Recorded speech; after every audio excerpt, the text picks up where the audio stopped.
आप सबको जितिया व्रत की हार्दिक शुभकामनाएं। जीवित पुत्रिका व्रत जो कि इस साल 2025 में 14 सितंबर को मनाया जा रहा है, दिन रविवार को, जिसमें 13 सितंबर को नहाय खाए होगा, 14 सितंबर को व्रत रखा जाएगा और 15 सितंबर को इसका पारण होगा। आज की इस वीडियो में आप जितिया की 3 कथाओं का श्रवण करेंगे।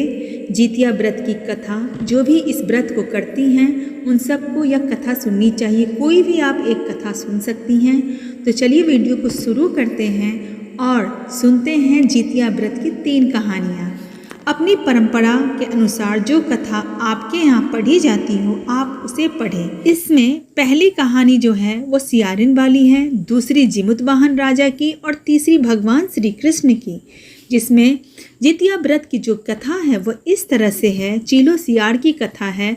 जीवित पुत्रिका व्रत में चीलो सियाड़ की एक कथा भी सुनी जाती है।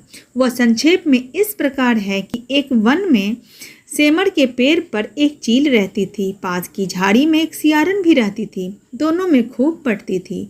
चीलो जो कुछ भी खाने को लेकर आती उसमें से सियारिन के लिए जरूर हिस्सा रखती। सियारिन भी चीलों का ऐसा ही ध्यान रखती। इस तरह दोनों के जीवन आनंद से कट रहे थे। एक बार वन के पास गांव में औरतें जितिया की पूजा की तैयारी कर रही थी। चीलों ने उसे बड़े ध्यान से देखा और अपनी सखी सियारों को भी बताया। फिर चीलों और सियारों ने तय किया कि वह व्रत वह भी करेंगी। सियारों और चीलों ने जितिया का व्रत रखा। बड़ी निष्ठा और लगन से दोनों दिन भर भूखे प्यासे मंगल कामना करते व्रत में रहे। मगर रात होते ही सियारिन को भूख प्यास सताने लगी। जब बर्दाश्त नहीं हुआ तो जंगल में जाके उसने मांस और हड्डी पेट भर के खा लिया। चीलों ने हड्डी चबाने की करकर की आवाज सुनी तो पूछा कि यह कैसी आवाज है। सियारिन ने कह दिया कि बहन भूख के मारे पेट गुरगुरा रहा था, यह उसी की आवाज है। मगर चीलों को पता चल गया। उसने सियारिन को खूब लताड़ा कि वह व्रत नहीं हो सकता तो संकल्प क्यों लिया था। सियारिन लज्जा आ गई उसे, पर व्रत तो भंग हो चुका था। तो चीलो रात भर भूखे प्यासे रहकर व्रत पूरा किया। अगले जन्म में दोनों मनुष्य रूप में राजकुमारी बनकर सगी बहनें हुई। सियारिन बड़ी बहन हुई और उसकी शादी एक राजकुमार से हुई। वहीं चीलो छोटी बहन हुई और उसकी शादी उसी राज्य के मंत्री पुत्र से हुई। बाद में दोनों राजा और मंत्री बने। सियारिन रानी के जो भी बच्चे होते वह मर जाते, जबकि चीलो के बच्चे स्वस्थ और हट्टे खट्टे रहते। इससे उसे जलन होती। उसने कभी उनका सर कटवा कर डब्बे में बंद करा दिया, पर शीश मिठाई बन जाती और बच्चों का बाल भी बांका नहीं होता। बार बार जो सियारिन थी उसने अपनी बहन के बच्चों और उसके पति को मारने का प्रयास भी किया, पर सफल नहीं हुई। आखिरकार दैव्य योग्य से उसे भूल का आभास से हुआ। उसने क्षमा मांगी और बहन के बताने पर जीवित पुत्री का व्रत विधि विधान से किया तो उसके पुत्र जीवित रहने लगे। इस तरह से चीलो ने सियारिन को भी सुधारा और उसे भी व्रत की महिमा बताई और जिसके प्रताप से सियारिन भी खुश हो गई। अब दूसरी कथा, जीवित पुत्रिका व्रत कथा। गंधर्वों के राजकुमार का नाम जिमुतवाहन था। वह बड़े उदार और परोपकारी थे। जिमुतवाहन के पिता ने वृद्धावस्था में वानप्रस्थ आश्रम में जाते समय इनको राज सिंहासन पर बैठाया, किंतु इनका मन राजपाट में नहीं लगता था। वह राज्य का भार अपने भाइयों पर छोड़कर स्वयं वन में पिता की सेवा करने चले गए। वहीं वन में ही जिमुतवाहन को मलयवती नामक राजकन्या से भेंट हुई और दोनों में प्रेम हो गया। एक दिन जब वन में भ्रमण करते हुए जिमुतवाहन काफी आगे चले गए, तब उन्हें एक वृद्धा विलाप करती हुई दिखी। पूछने पर वृद्धा ने रोते हुए बताया, मैं नागवंश की स्त्री हूँ, मुझे एक ही पुत्र है। पक्षी राज गरुड़ के कोप से मुक्ति दिलाने के लिए नागों ने यह व्यवस्था की है कि वह गरुड़ को प्रतिदिन भक्षण हेतु एक युवा नाग सौंपेंगे। आज मेरे पुत्र शंखचूड़ की बलि का दिन है। आज मेरे पुत्र के जीवन पर संकट है और थोड़ी देर बाद ही मैं पुत्र विहीन हो जाऊंगी। एक स्त्री के लिए उससे बड़ा दुख क्या होगा कि उसके जीते जी उसके पुत्र ना रहे।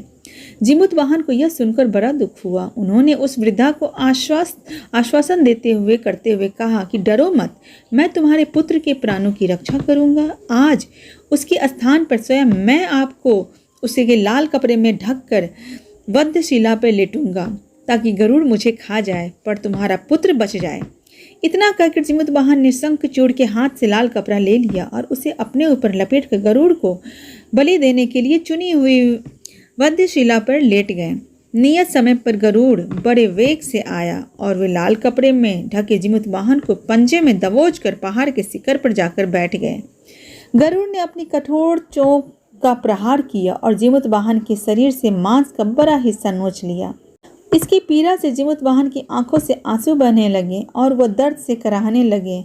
अपने पंजे में जकड़े प्राणी की आंखों में से आंसू और मुंह से कराह सुनकर गरुड़ बड़े आश्चर्य में पड़ गए, क्योंकि ऐसा पहले कभी नहीं हुआ। उन्होंने जीमूत वाहन से उनका परिचय पूछा। जीमूत वाहन ने सारा किस्सा कह सुनाया कि कैसे एक स्त्री के पुत्र की रक्षा के लिए उसने अपने प्राण देने आए हैं। आप मुझे खाकर भूख शांत कर लो। गरुड़ उनकी बहादुरी और दूसरे की प्राण की रक्षा का स्वयं का बलिदान देने की हिम्मत को देखकर बहुत प्रभावित हुआ। उन्हें स्वयं पर पछतावा होने लगा और वो सोचने लगे कि यह मनुष्य है जो दूसरे के पुत्र की रक्षा के लिए स्वयं की बलि दे रहा है, और मैं हूँ जो देवों की संरक्षण में हूँ किंतु दूसरों की संतान की बलि ले रहा हूँ। उन्होंने जीमूत वाहन को मुक्त कर दिया। गरुड़ ने कहा, हे उत्तम मनुष्य, तुम्हारी भावना और त्याग से मैं बहुत प्रसन्न हूँ। मैंने तुम्हारे शरीर पर जो घाव दिए हैं उसे ठीक कर देता हूँ। तुम अपनी प्रसन्नता के लिए मुझसे कोई वरदान मांग लो।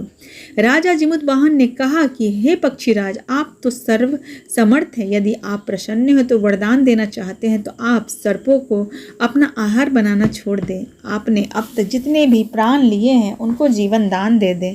गरुड़ ने सबको जीवन दान दे दिया और नागों की बलि न लेने पर का वरदान भी दे दिया। इस प्रकार जीमूत वाहन के साहस से नाग जाति की रक्षा हुई।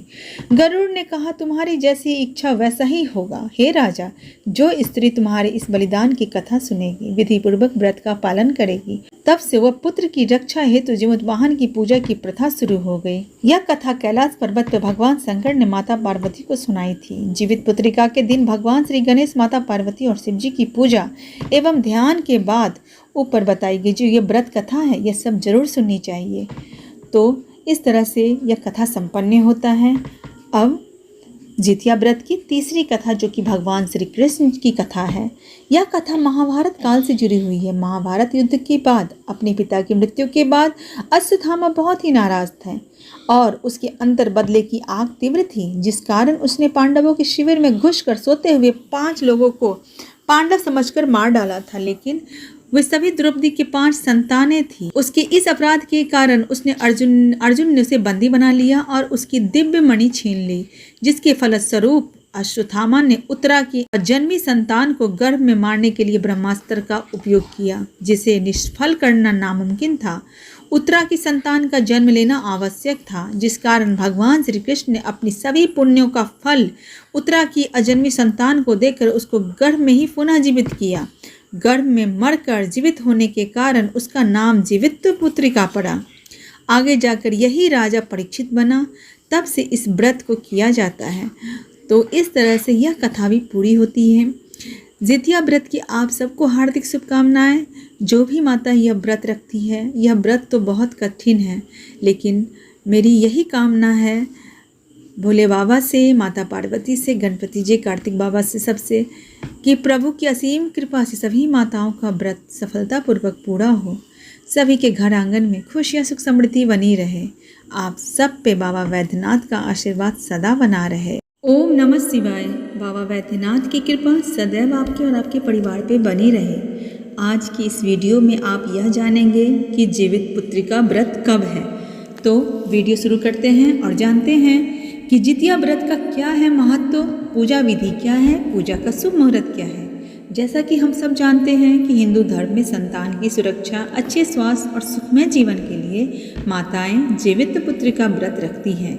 इसे जितिया व्रत के नाम से भी हम जानते हैं। यह व्रत आश्विन मास की अष्टमी तिथि को रखा जाता है। इस दिन माताओं द्वारा अपने बच्चों की लंबी आयु, अच्छे स्वास्थ्य और सुखमय जीवन की कामना के लिए उपवास भी किया जाता है, जो कि बहुत कठिन होता है। यह कठिनतम व्रतों में से एक माना जाता है।